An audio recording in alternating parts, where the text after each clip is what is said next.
আসসালামু আলাইকুম। শুভ সকাল বন্ধুরা। এখানে দেখছেন দুটি ফুল নুয়ে আছে।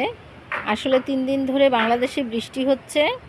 আশ্বিনের শুরু হয়েছে, ভাদ্র মাস চলে গেল। তো বৃষ্টি অনেক বেশি হয়েছে। বঙ্গোপসাগরীয় নিম্নচাপ এবং ঘূর্ণিঝড়ের কারণে সারা বাংলাদেশেই বৃষ্টি হচ্ছে।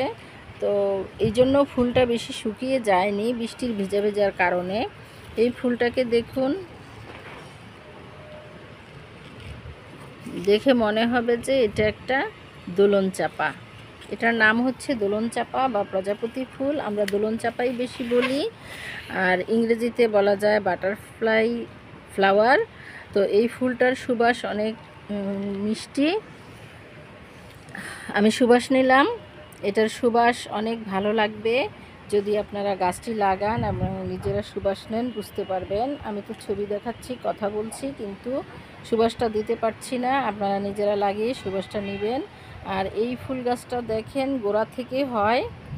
আমি সেল করার জন্য বোতলে লাগিয়েছিলাম, এই 2টা বোতল।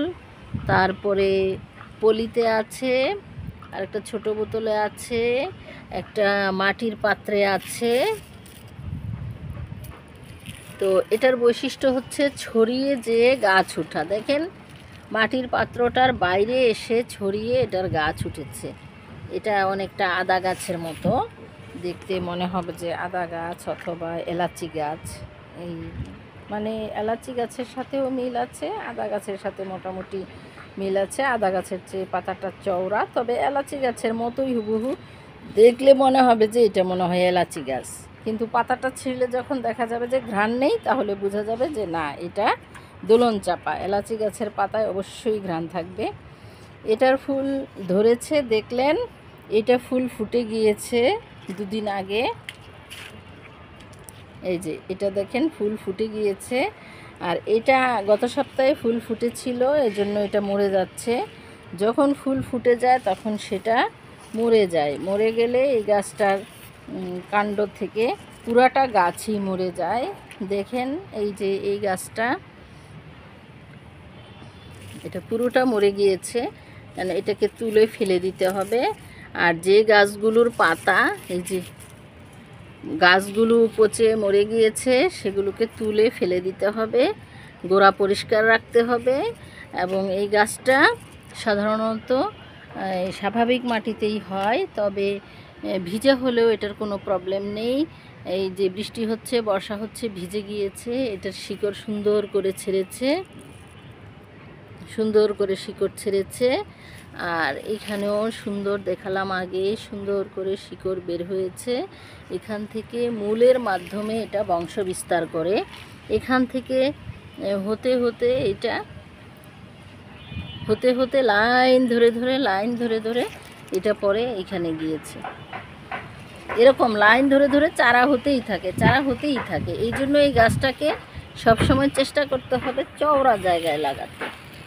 এই গাছটা সবসময় চওড়া টবে, চওড়া বিস্তৃত জায়গায় সবচেয়ে ভালো হয় মাটিতে লাগালে। আমি এই গাছটাকে ঢাকায় বাসায় এনেছিলাম নওগাঁ থেকে।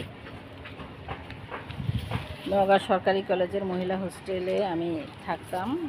নওগাঁয় পোস্টিং ছিল নওগাঁ সরকারি কলেজে। সেই সময় আমি চারা নিয়ে এসেছিলাম। আসলে যেখানে যেই গাছটা আমি দেখি যে আমার নাই, সেই গাছটা আমি কালেকশন করে চেষ্টা করি, নার্সারিতে দেখলেও কিনে আনার চেষ্টা করি। এবং এই করে করে আমার কিন্তু ছাদ বাগানে গাছ অনেক বেশি হয়ে গেছে।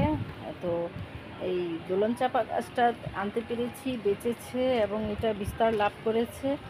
এই গাছটা দেখে অনেক ভালো লাগছে। এইখানে দেখেন আমি 5টা জায়গায় গাছটা করেছি, মূলত সেল করার জন্যই করেছিলাম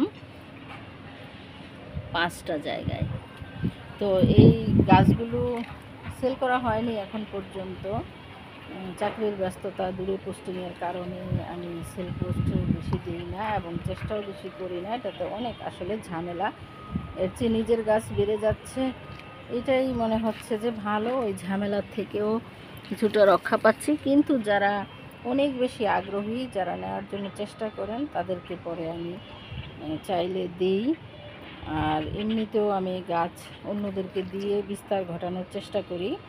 আপনারা সবাই গাছ লাগাবেন, পরিবেশ সজ্জিত করবেন, সাথে সাথে পরিবেশের অক্সিজেন এবং বিশুদ্ধকরণের অবদান রাখবেন এবং গাছের মাধ্যমে যে জীববৈচিত্র্য বজায় থাকে, পোকামাকড়, পাখি এরা খেয়ে জীবন ধারণ করে, গাছের পাতা ফুল খেয়ে পোকামাকড় কীটপতঙ্গ উপকারী কীটপতঙ্গ বেঁচে থাকে।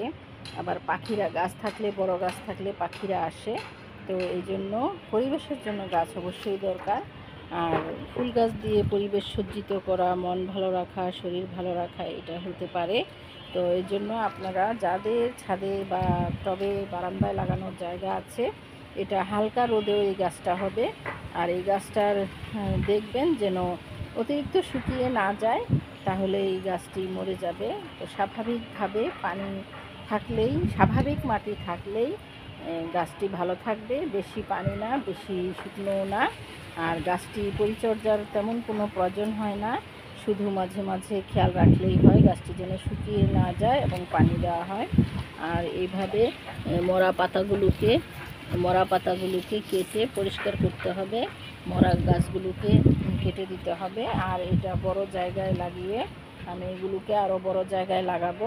বড় জায়গায় লাগিয়ে এটাকে বিস্তার ঘটানোর জন্য সুযোগ দিতে হবে, তাহলে এটা বাড়বে। তো বন্ধুরা ভালো থাকুন, দোলন চাপা ফুলের সুবাসের শুভেচ্ছা রইল। আপনারা সবাই সুস্থ থাকুন। আল্লাহ হাফেজ।